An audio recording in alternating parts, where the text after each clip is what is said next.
And today on the show, I'm happy to welcome my good friend and returning guest, Gordon Donovan. Gordon is Vice President of Research for Procurement and External Workforce at SAP.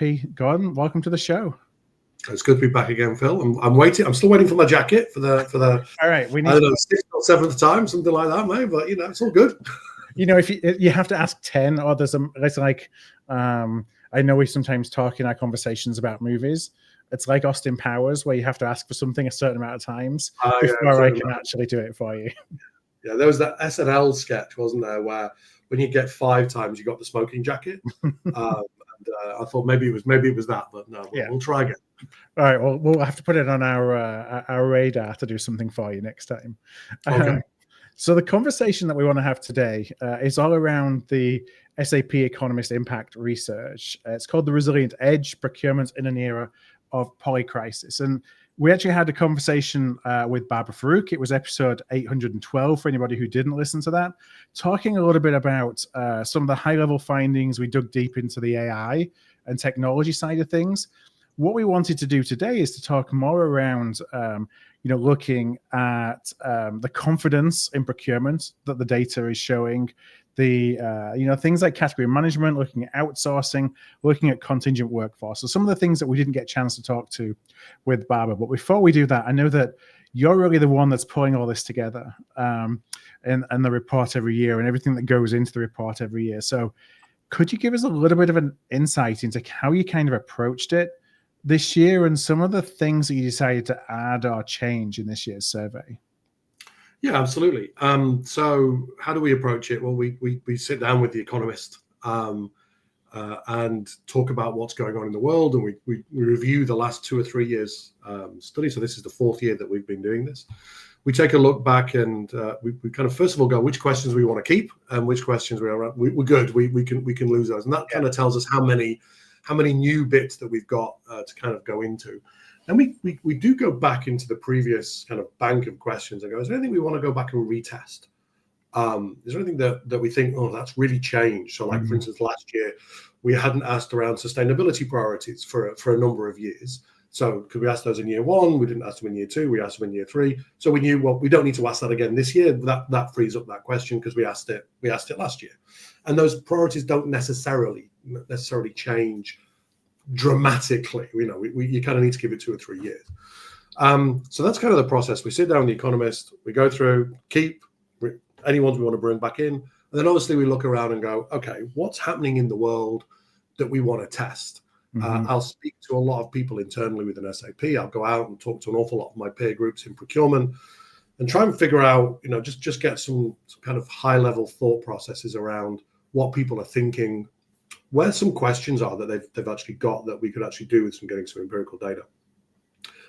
It's also a good idea, and I found this throughout my career, to talk to your boss and ask them what are they thinking. And in this case, we asked both Barbara but also Atasha Thurman, who's the Chief Marketing Officer for Finance and Spend, and she came up with a really good idea, and it'll be a staple question in this next year and probably going on, which is the primary value proposition for procurement.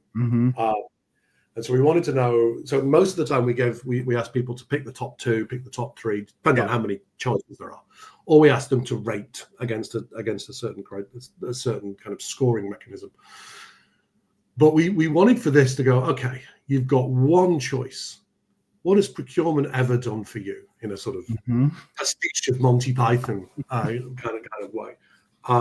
And so we wanted to put that in this year and just almost force people to make a choice.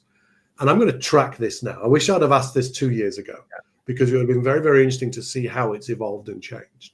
But it was something that we absolutely added in. We added some, we wanted to make sure we added in a 3 to 5 year time horizon for all of the key criteria. So all of the strategic priorities, all of the organizational risks, all of the KPIs, all of the talent. So we kind of took a view that went, right, we want to both know now for the next 18 months and how it evolves and changes for the next 3 to 5 years. Because, and this is a sneak preview, it's coming out in late September, early October. We're working with the Economist now to put together 2030 procurement scenarios. So what does the world look like in 2030, and what's the impact for procurement. So in order to do that, we need to get quite a lot of 5-year horizon views on how things evolve and change to kind of feed into those scenarios. So I'm very excited to kind of have those coming through soon as well. So that's kind of the process. I'd say that we wanted to get the value proposition. We wanted to get a 5-year horizon on quite a lot of things. Yeah. And the other book that we wanted to add in as well was, if you look back over the last 2-3 years of lots of different pieces of research around AI and people's willingness to use AI, you go back 3 years and it was like never. You go back 2 years and it's like, oh yeah. You go back a year and it's like, yeah, probably. You go, and now it's like, yeah, sure, whatever. Where do I start? Where do I sign? So we wanted to know what, from a data security perspective, how willing are people to, and I think Barbara went into this on the show, how willing people were to kind of share their data with large language models. And that was telling that it was like there was 0 responses that said never. There was a whole bunch of things that people need to make sure are covered, but the never bit. Whereas I think if we'd have asked that 2-3 years ago, that never would have been significantly higher. And that's the beauty of why we go back and repeat questions, is to track those changes. You can see the changing attitudes in real time, or the understanding that you cannot resist. Yes, you can be careful in how you approach it, but you cannot resist. So what did the C-suite say that procurement is doing for them then lately? In a shocking development, 43% said that cost savings and cost optimization was the primary value proposition of procurement. Nothing else got in the 20%. Now, I see this as good news, bad news.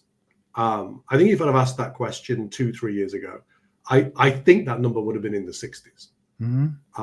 And I think it's good that there's obviously the cost bit, and you and I have talked about this, that this is basically what brings us to the dance anyway, right? Is the ability to generate cost savings and to manage, sort of help organizations manage their cost base.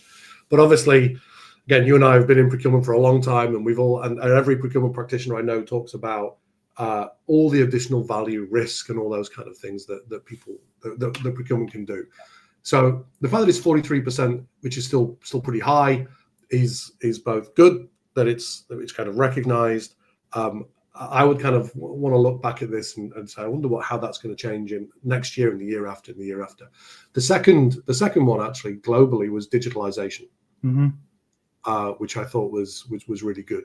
And then we've got sustainability, and then category strategies. Those bits, and we'll touch on some of the category stuff, because there's a nuance which I think is going to help change that cost savings perception a little bit. Which is around risk, and I think that's something that we probably want to think about for procurement itself when we're thinking about how we're actually going to put some of these cost savings together. So 43% said cost savings. Say the next biggest one, digitalization, at 17.5%.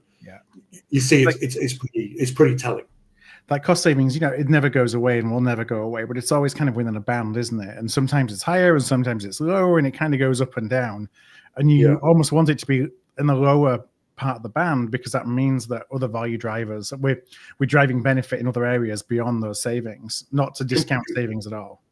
No, completely. I don't think you can ever do it. And it's telling that the strategic priorities, cost savings were 5th, and a fairly big delta between 4th and 5th. And the way I kind of say to this, and that's true for the next 18 months and the next 5 years, is that they were 5th, around about 19-20%, something along those lines. And for me, it's telling that says, well, you don't need to make it priority if you're already doing it. If it's something that's kind of inbuilt, it's like tying your shoelaces. Once you've made it a priority to understand how to tie your shoelaces, or cheat and buy slip-ons, or those elastic ones, whichever one, it doesn't really matter. Once you've made it and you've locked that skill in, it's there, right? You don't necessarily need to prioritize it. I think that's true of cost savings. That's the kind of where I come back. The key thing is thinking about, how do we measure this? What really is a cost saving, and how much of a priority it is. And what I thought is interesting is when we look at the KPIs, both in the next 18 months and 5 years, cost savings is certainly there, but it's not the top one. It's not the second one.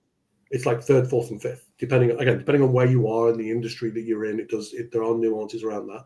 So it says that it's recognized. It says that we're going to keep doing it, but it isn't highly prioritized. And I think that's going to be interesting And I kind of look at that as a leading indicator and this primary value as a lagging indicator. If those KPIs do actually happen in that way, then I would expect that cost savings number, the primary value piece, drops, and some other things kind of come up to kind of join it almost. I don't think we'll ever get away from it being the highest answer. And there's part of me that goes, maybe not should we? Mm-hmm. And now you and I have had debates, both in the podcast and not on the podcast, about category management and category strategies. And you mentioned before that was one of those areas that is continuing to show, importance in terms of the data, the value of category strategy. How is the organization's confidence right now in our ability as procurement to help drive strategies around what they buy? I think it's good news, bad news again, and I keep saying that, but it's essentially in terms of the confidence of category strategies is pretty high. Mm-hmm. So let's say 9% said it was a primary value proposition.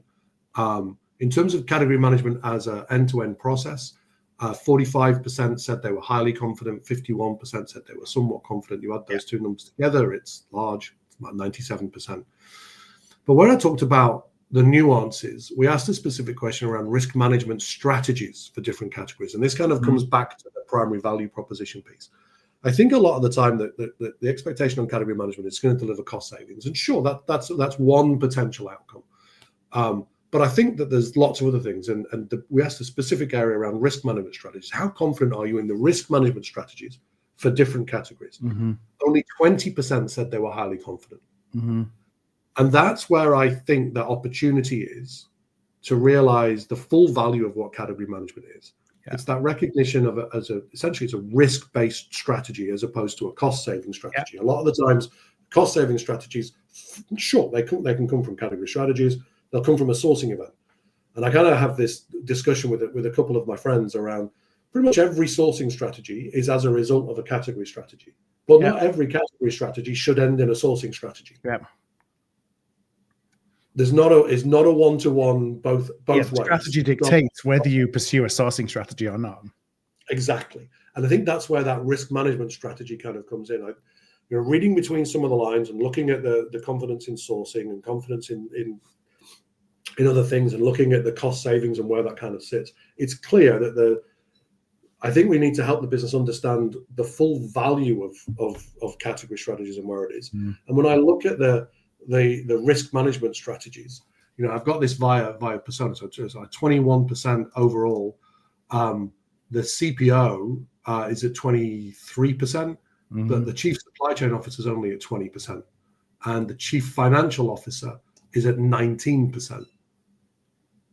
And I know that sometimes people think that CFOs are all about the money. Actually, the primary thing that CFO wants, and the survey's been telling us this year after year after year, it's around risk. Right. They care about risk parts of things, more so than the money side of things, which is fascinating. So that's, I think, in terms of category management, that's where I'd be thinking about focusing, is ensuring that we've really covered risk as part of our strategies.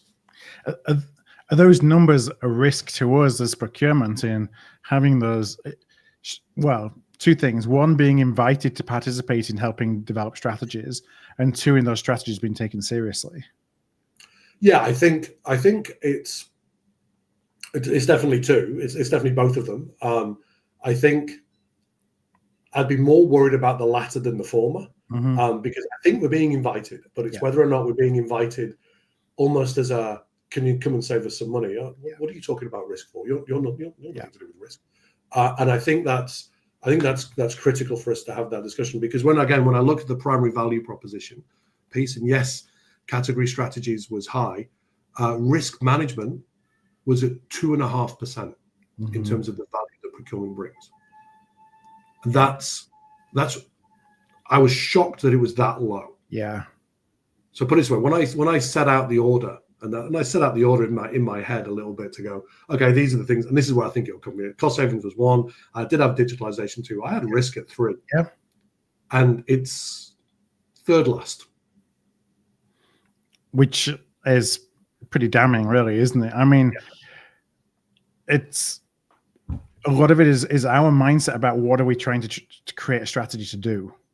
Are we trying to create? Are we going in there saying category strategy means supply-based consolidation leverage, which leads to cost savings and some risk mitigation? Or are we going in there trying to understand, okay, what does the business need from this? And therefore, how can we build a strategy that enables what the business needs? And it's the age-old aligning with business objectives, isn't it? Absolutely. And I think if you look at the strategic priorities, 2 of the top 4 are all about risk. Mm-hmm. Supply-based supply chain reorganization, sustainability, they're all about risk. That's where those opportunities kind of come in. And especially now when you're thinking about reorganizing supply bases, for many categories, that's about increasing the number of suppliers, not following essentially the last, since 1999, and Prince has got a lot to answer for that, but since 1999 till probably 2016, I think pretty much every category strategy was founded on supply-based consolidation. Yeah. I think soon as globalization and it became easier to transact with different parts of the world, I think I'm pretty sure that was most organization strategies for most categories. We've seen the slowdown in globalization since 2016. Brexit, first Trump presidency, plus various other things that were going on around the world. It was accelerated by COVID. And now we're sat here in 2025 with all of the geopolitical stuff going on, with all of the tariff stuff going on, with all of the reshoring, friendshoring, nearshoring, regionalization of supply chains, domestication of supply chains happening in pretty much every country. We're seeing the global supply chains, which allowed you to consolidate supplies, just that they're not replicated locally. Mm-hmm. So you have to almost unbundle all of the stuff that you've bundled. And that is a category strategy. Do you see that procurement leaders in the data are becoming more bullish and prioritizing category management and building category strategies versus sourcing? Or do you have kind of data that shows a trend of, the either the growth or the decline of category management within procurement organizations themselves, or the perception of by procurement leaders? There's a in my data specific to that, I don't. There's a great report, and you've had him on your podcast, Mark Webb's Future Purchasing and the Future Purchasing Category Management Report. I would recommend everybody read that. It's a really good report. One of the things that I'd say is that category management is probably still very prevalent in most industries. I think we've got category management 1.0 and category management 2.0, and I'm waiting for category management 3.0. I think 1.0 is essentially a segmentation tool. Yeah. How do I segment my spend into different categories, and then I'm going to approach it in that way? I think 2.0, which is where the vast majority of organizations are now, is almost blending, and most of 1.0 still ends in a sourcing strategy. I think 2.0, we're getting to that point where it's blending a little bit. We've got, actually, we need to think about supplier relationships. We need to think about the de-risking. We need to think about unbundling. I think 3.0, but I think 2.0 is still massively owned by procurement. I think 3.0, I hope 3.0 is when it becomes jointly owned. Right. Because these category strategies, and we see this in the data around collaboration, and the collaboration scores are going up and up and up and up and up. And the benefits that organizations are getting from collaboration, better digital adoption, increased cost savings. It's those two. Yeah. 70% and 60%. The next one's at 20-odd%. So you kind of like, when you look at data like I do all the time, you go, where's those two? What's interesting is that the supplier collaboration piece is fascinating to me, because that's been increasing as well. And that is going to be a result of better category strategies. Because you look at those, it's a little bit more diffused, the benefits from a supplier collaboration, but we get better results on sustainability. Mm-hmm. You get greater supplier innovation. Who knew if we collaborate with our suppliers, they'd actually want to innovate for us? The bit that was fascinating for me, and this isn't true for every industry because every industry is slightly different, faster time to market. Yeah. So when we think about, really positioning procurement in the heart of the business and helping take products to market, that supply collaboration piece, that's massive for us. And we think about then the risk management strategies for that specific category. That's where it kind of all, for me, it comes back. And that's what I'm hoping kind of category management is going to go to. I do think, in talking to some CPOs, one of the problems that many organizations have had, and a mutual friend of ours, Jonathan, used to say this to me a bit as well, going, you go home on a Friday night as a sourcing manager and you come back to work on a Monday morning as a category manager, what's changed? Yeah. And a lot of category managers have originally probably come from sourcing. Yeah. So when you start thinking about, if you're responsible for the execution of the strategy, you're likely to execute the strategy that you know, which is sourcing. You start with the end in mind. Exactly. So yes, it's the second habit of highly effective people, but it doesn't necessarily give us what we want to have from a category management perspective. So what I've seen certain organizations start to do is to divorce the two, is to separate execution from strategy. And basically say to the people in category management, you're about category strategy. Don't you worry about executing this. That's not your job. You need to think about what the right strategy is for this category over the longer term. Then as you develop those strategies, they've got a separate team that does execution. Some of those are in-sourced, some of those are outsourced, some of those, this is the role of automation and what technology can do, is some of those will just automate the damn thing. It's funny that those was the models 25 years ago, right? And then we went away from some of those models and clumped it all together, so category management became just part of the day job. And then kind of looking at separating and taking away some of those excuses. My last question kind of around category management is, we've heralded, technology as being the driver of collaboration for a long time. And I'm not sure if we've actually seen that from a category strategy perspective, at least, up to the last couple of years or so. Are you starting to see now that technology is being an enabler of that collaboration, both with suppliers and with stakeholders? So it's more than just a mindset. I've got to think about aligning with expectations. Technology around category management is now starting to enable that. It does. We did a piece of research with the University of Tennessee with Kate Vitasek about a couple of years ago, and that actually turned around and said, because we asked the question within that around how does technology help or hinder relationships, and the answers that came back was it helps. It can hinder, but it helps more than not. But you need both of the technology and the human kind of the desire to make it work. Yeah, the technology helps to automate things that you don't want to spend the time discussing, which frees you up to have the longer term strategic collaborative discussions. So you kind of do need both in order to make those increase that collaboration. What we're certainly seeing is that technology aids in allowing organizations to meet the things that they said they were going to meet in the first place. Yeah. So there's a great writer, Mari Sacco, who wrote about trust back in the 90s. Oh God, it may even be pre-1990s. It was in the automotive industry. She was actually writing it. Talked about 3 dimensions of trust. Right. Number 1 was contractual. Then it was the last one was goodwill, and the middle one was competence. That's it. And contractual trust was keeping your promises, doing what you said you were going to do. And that's the lowest level of trust, was doing what you said you're going to do. And a lot of the time, that's where technology can kind of come in. You're going to use technology to make sure that you do what you said you're going to do, which allows you to move forward into the next two areas of trust. So I definitely think that technology's got a role to play there. I want to move on to external workforce, whether that's outsourcing, contingent workforce. What did the research this year show you about the drivers for using or for increasing external workforce? So when things coalesce around 2, you like it, because it does make life, I wouldn't say significantly easier, but you kind of like go, oh, right, okay.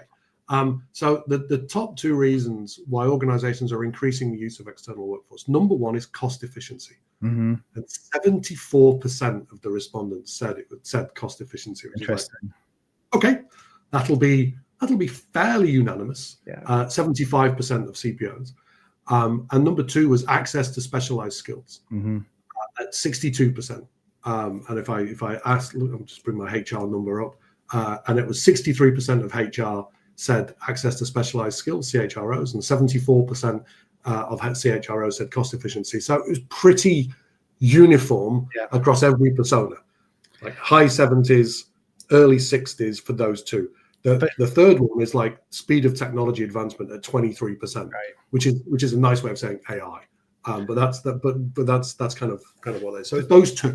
The cost efficiency, do you think that's because it's just, you're swapping out like for like and it's cheaper to go into an external market versus hiring somebody, or it enables operating model change, which means that you don't necessarily have to invest in all the, kind of headcount, if you will, to achieve the same result?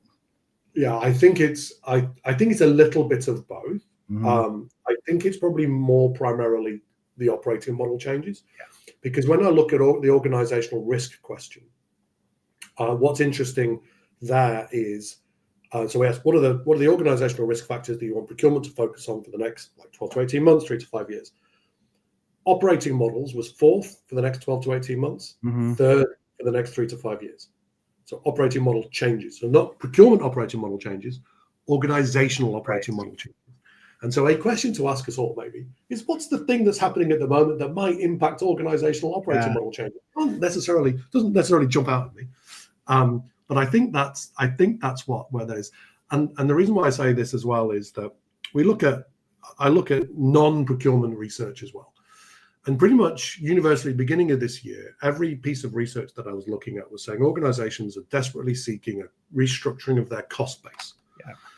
What we know from last year's study is that, because we asked the question around, where do you spend your money? Payroll, contingent workforce, third-party services, goods, how does it all kind of come up? The payroll bit was by far the biggest amount. Yeah.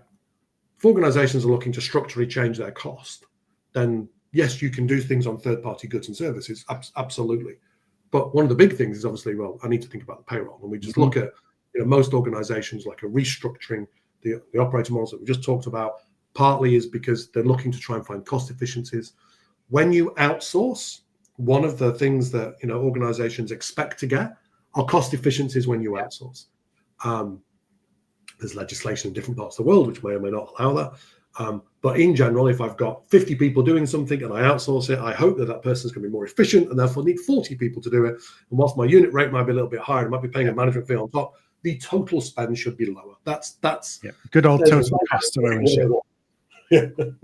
There's outsourcing 101. Yeah. And I think the second part of that is, we don't have the skills to be able to do some of this stuff, which is where the access to specialized skills kind of come in. Mm-hmm. So I'm kind of reading these kind of tea leaves here to go, if I look at the size of the spend that people had last year, the drivers of external workforce, some of the other things that organizations are looking for from a cost efficiency. And then if I add in the short-term priorities for external workforce, number one is improving SOW management. And we've been fortunate to work with Art of Procurement on the services procurement study.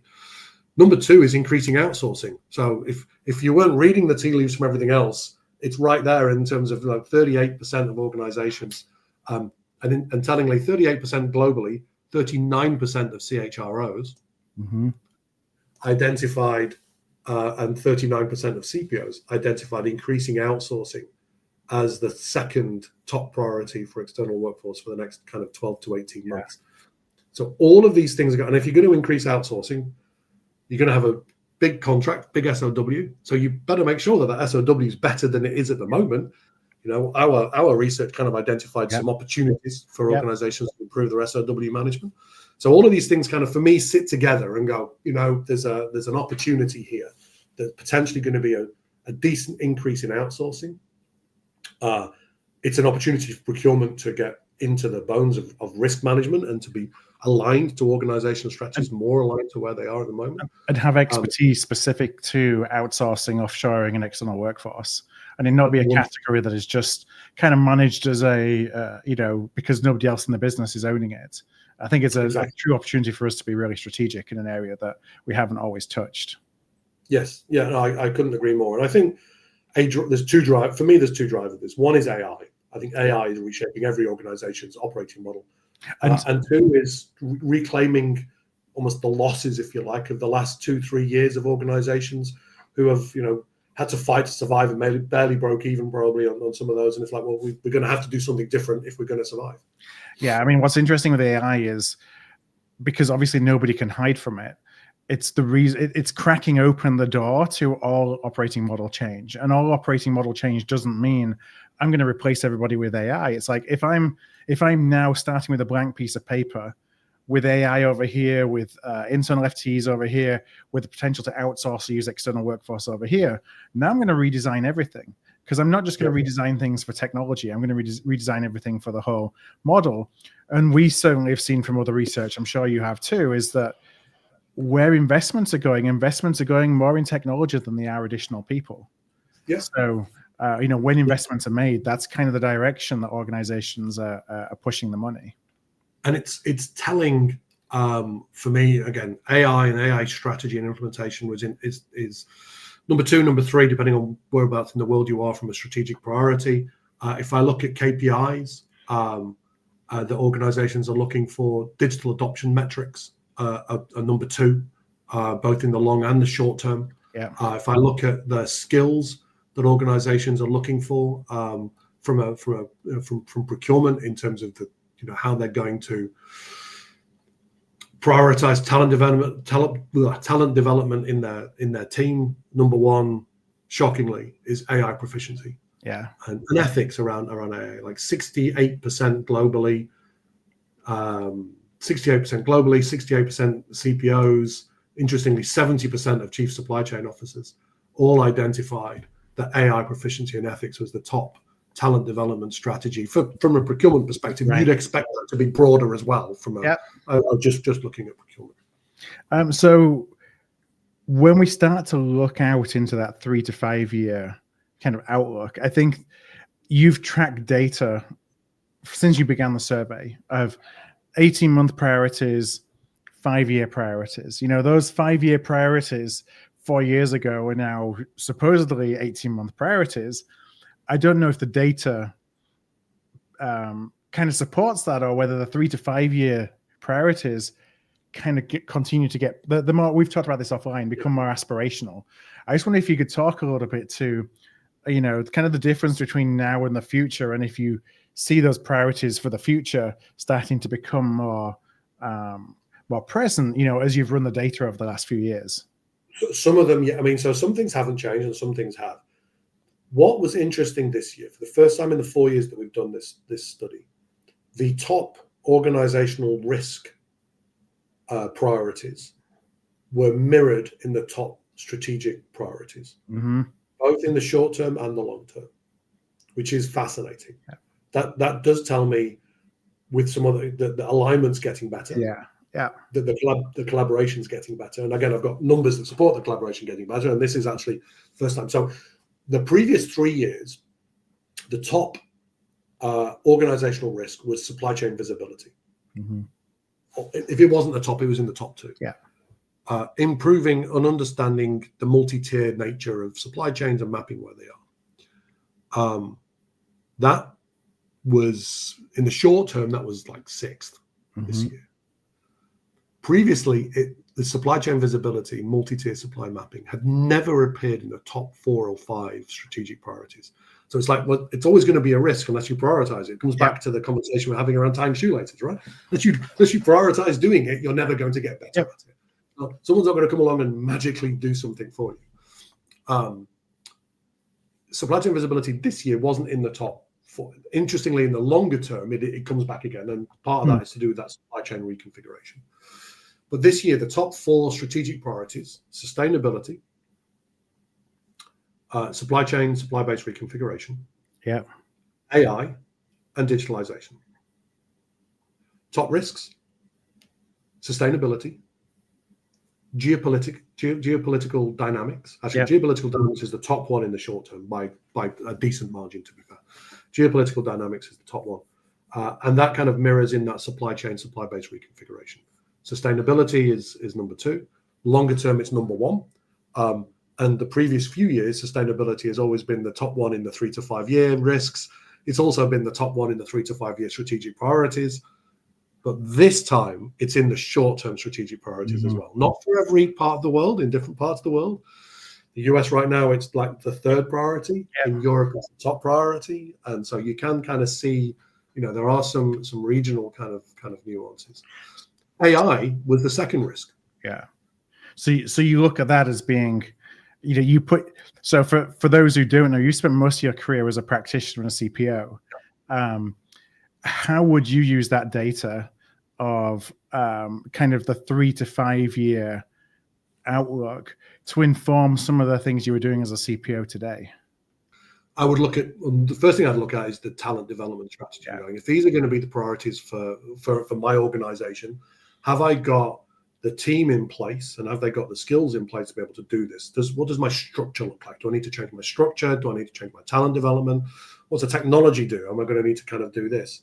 Then I'm going to need to start doing some KPIs and measures and align the KPIs of what good looks like in terms of this and start getting a whole bunch of information together. Mm-hmm. And then I'm going to have to start dripping it in, right? Because if I'm thinking these are going to be the priorities for the next 3 to 5 years, and I'm looking at the top priorities for organizational risk for 3 to 5 years. Number 1 is sustainability. Number 2 is AI risks. Number 3 is operating model changes. Number 4 is supply chain visibility. Mm-hmm. Those are the top 4 risks. I want to make sure that my priorities, and I'm organizing my team to talk to those risks and to make sure that we've got them sorted out. The top 4 priorities for 3 to 5 years is AI strategy, sustainability, digitalization, and supply-based reorganization. It's actually the same 4 for the short term and the long term, because when you think about the risks, it's actually not massively different. The big one that's come in is supply chain visibility, and that's replaced geopolitical dynamics. The supply chain visibility is as a result of the geopolitical dynamics. Yeah, it's a condition of geopolitical risk, isn't it? Because that's now what we realize we don't have that information and insights, and so therefore we can't protect against geopolitical risk. And if I look at the 3 to 5 year time horizon last year, the top one last year was supplier diversification. Mm-hmm. How do I diversify my supply base? What's everyone doing right now? Yeah, they're diversifying their supply base. So that 3 to 5 year, what I think's happened is that 3 to 5 year, which was last year's, has become very quickly. It became, oh no, this needs to be now a priority now. And I think people have realized, that organizations realize, things like the reorganization of supply base does not happen overnight. This is a 3 to 5 year time horizon to get this done. You need to start now, and you'll be finding it's going to take 5 years. Last year, the number 1 priority in the short term was digitalization, and it dropped in the 3 to 5 years. It's still in the top 4. It's like this. I think it's like this 40%, 40%, 30%, 30. Basically, there's those 4. Then there's like a 20% gap to cost savings at number 5, and those 4 are kind of interchangeable. And it's the same short and long term. So it's recognized. I think big organizations have realized now this digitalization piece. It's actually going to take us a while to do as well, because we've got a whole piece of change management that needs to get done. We've got a cultural shift that's coming because of AI. Yeah, it's going to take us a lot longer. The worrying part for me, there are 2 bits that came out of this and that scared, I wouldn't say scared me, but worried me, was on the skills piece, both long and short term. Curiosity, commercial awareness, problem solving, and change management were the 2 lowest skills being sought by procurement teams. And I would argue that if you want to do good category strategies, looking at risks, curiosity and problem solving, that's number 1. And think about what we do in procurement, an awful lot of it is about change. And it's not just about technology change. You know, we're in the business of change. We're in the business of selling change, aren't we? Selling change and then delivering change. Yeah. So to see those 2 so low in terms of skills that organizations are wanting to prioritize in terms of talent causes me a thing that says, okay, that's the bit that I would say if we could rethink that and kind of really prioritize those 2 pieces. Yes, you're going to need sustainability skills. Yes, you're going to need AI proficiency and ethics skills. But you'd want to have those up higher than, say, some of the traditional skills that people are still prioritizing. It's always been, it's curious to me that we talk a lot about skill changes and skill development, and there's a lot of skill gaps within not just procurement, within a number of different functions, but then it's never ever prioritized when you look at data on spending. And when we look at data on spending now, again, different surveys, but I see that, yes, we identify these gaps. Yes, we need digital and AI literacy. Where are we going to put the money? It's not in training and development. So the budget still, you can be creative around training your team, but that doesn't feel like it's sustainable.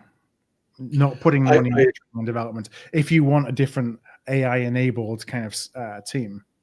And maybe that's where, procurement leaders are thinking that's the use of the external workforce. Mm-hmm. is to either I don't need those skills, I'm going to go and buy them. I'm going to go buy them, or I'm going to go buy them in the short term, and I'm Yeah. hoping by osmosis, by putting Yeah. my internal team next to them, that it somehow transfers across, which is a perfectly fine strategy. I've seen that work really, really well. And there's models that enable it. Like there's Yeah. consulting firms that will do that as a knowledge transfer for sure. Yeah, and it works pretty well. You pick your project. I mean, the problem is though that generally prioritizes projects where there's bigger cost savings, because you've kind of got to be able to show an ROI on that piece. Which again, it's fine if you've got those, but then we come back to what do you want to be famous for? Mm-hmm. If we are about trying to figure out these massive risks, and a big one for me, just I'm conscious that we're kind of hitting close to time, was the impact of cybersecurity. So what I've said is AI and AI associated risks are in the number 2 short term, number 2 long term as an organizational risk. AI strategy and implementation is, if not number 1 or number 2, it's kind of around there in pretty much every part of the world for the next 18 months and also the next 3 to 5 years. Yeah. We asked a separate question around organizational risk, so not just procurement, but organizationally, what's going to have the biggest impact on your strategy? It's going to make you change your organizational strategy completely. And it wasn't even close. The one that had the highest critical impact, so we go high impact, critical impact, over 60% of the respondents said cybersecurity had the most critical impact that would cause them to change their piece. Yet cybersecurity risks are low in the risks, organizational risks for procurement to focus on, and low on the organizational skill set for procurement to focus on. The latter one, I kind of get. That one kind of makes some sense. The problem I would say here, and this is linked in some ways to the supply chain piece, and I appreciate I'm being quite nuanced, but it's a pet subject of mine. The cyber attacks generally don't happen at the highest level. Mm-hmm. They don't happen at your stack. They happen at number 2, number 3, number 4 in your supply chain. So when I think about the cybersecurity as being really important for organizational risk for procurement to focus on, it's actually that throughout the supply chain. There was a good report a couple of years ago. It was a TPRM report, and it asked the question that something like, how many people check tier 2, tier 3, tier 4, asking their suppliers questions about how do they protect cyber. It's like less than 25% ask those questions, and that I think is an opportunity for procurement to think about those risk management strategies that goes in their categories about how do they ensure and manage that cyber threat that could fundamentally change their organizational strategy. Yeah, it's also a doorway, like a door that could be open to go into understanding multi-tier supply chain in a services environment. Or a technology environment, not just in a manufacturing where all the risks around manufacturing, we've talked about, we want that visibility. Well, cyber risk is where we need the visibility from a services perspective that we don't have, and that we often think, why do we need to care about that? Because that's a manufacturing thing, that's not a services thing. No, yeah, the services supply chain is in many ways even more complex than the manufacturing supply chain, because some ways, a manufacturing chain, you can track it through like bills of loading and all sorts of other kind of stuff and tools that are out there. Whereas services supply chain, that's an interesting one. Who actually really works for somebody, and how many other places do they work, and et cetera, and all those kind of good things. So the services supply chain is a tough one, and it's interesting to note that multi-tier supplier mapping has just appeared on Gartner's hype cycle. Right. And here we are it's amazing that here we are in 2025 and it's just appearing. But that, I think, is the subject of a whole new conversation, which I know we can talk about because we've talked about before, between us. It's coming up on time. So, Gordon, as always, I want to thank you for joining us and sharing a lot of the insights, and for inviting AOP as well to be part of the process. We get to see, the information, the insights, participate in the writing of providing insights to the report as well. If anybody would if anyone would like to download it, we'll put a link in the show notes for today's episode, along with the link to your LinkedIn profile if they'd like to reach out to you directly about any of the content that's in the report, and that'll just be at artofprocurement.com/podcast. Always a pleasure, Phil. Thanks for inviting. Thanks for being part of this as well. It's it's essential to have both yours and Kelly's insights. Yeah. Well, until next time, Gordon, thank you again, and we'll talk to you again soon. Yeah, talk soon. Cheers.